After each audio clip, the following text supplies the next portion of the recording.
The private investigating team brought me the worst news. First of all, they told me this is not a mistake. There's many people going through it. They've got clients who have gone through exactly the same thing. They told me this is a scam that is run by a syndicate of very, very senior people. The syndicate involves law enforcement, it involves sheriffs, auctioneers,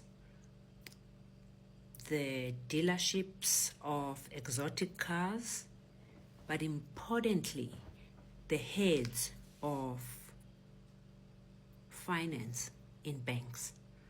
Because for these deals to be approved over and over again, it needs the head of finance to sign off. At this point, I'd like to explain how the risk process works within a bank. There's somebody who wants to buy a car, I don't know what cars cost, for 50,000 Rand. Maybe just the manager can approve that. If you're buying a Mercedes-Benz that is 800,000 Rands, it's a different quorum of the risk credit committee that approves it. But there are cars that need the full quorum of the credit committee to approve over and above the head of finance. Not only because of the cost, but because some of the cars are very dangerous. So they look at age, they look at how much do you earn, they look at do you have immovable property. You can't go and buy a car for 2, 3, 4, 5 million Rands if you don't even have a home. So they look at all of those things to see if you are stable enough to qualify for this. And there are cars that are not sold to people who are younger than a certain age. So they look at all of that scoring to qualify you.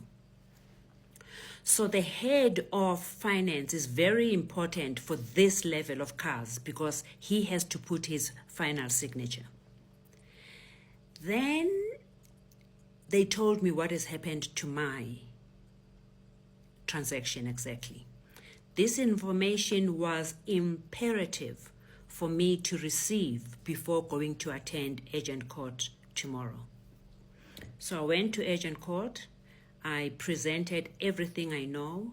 I presented how the National Credit Act has been violated. I presented the fact that I had asked for the installment sale agreement 12 times. I had all my emails and I had all the rejections. I had every piece of document.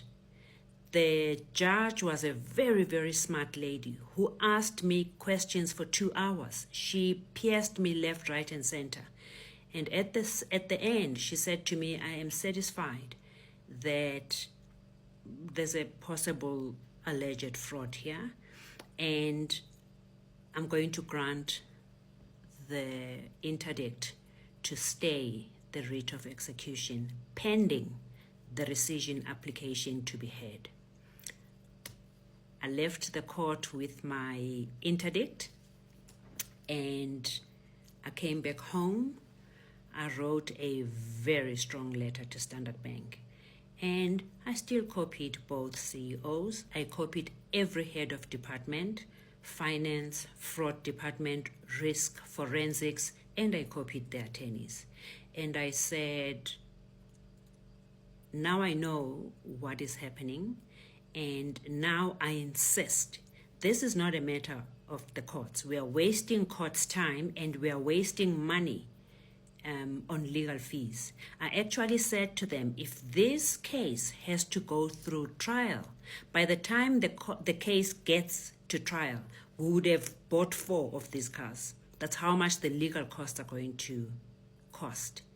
Whereas we can sit around the table and reconstruct my installment sale agreement the way it was. I pay the car off and then we part in peace. They refused, but I had my interdict to stay the writ of execution.